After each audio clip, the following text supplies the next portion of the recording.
35発、3号10発、2.5号は125発、水中花火は70発、その他小型演歌も上がります。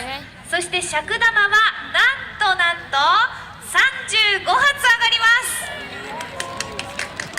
素晴らしい。合わせておよそ800発の花火が上がります。迫力満点の花火になること間違いなしです。また日本の花火の美しさにもご注目ください。必ず心に残る花火を、そして皆さんの願いが天に届くように夜空いっぱいに心を込めて打ち上げます。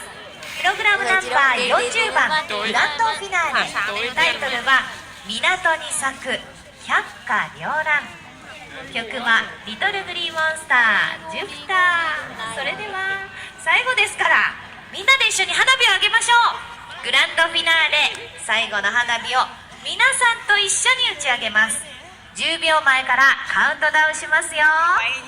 花火師の皆さん、花火委員会の皆さん、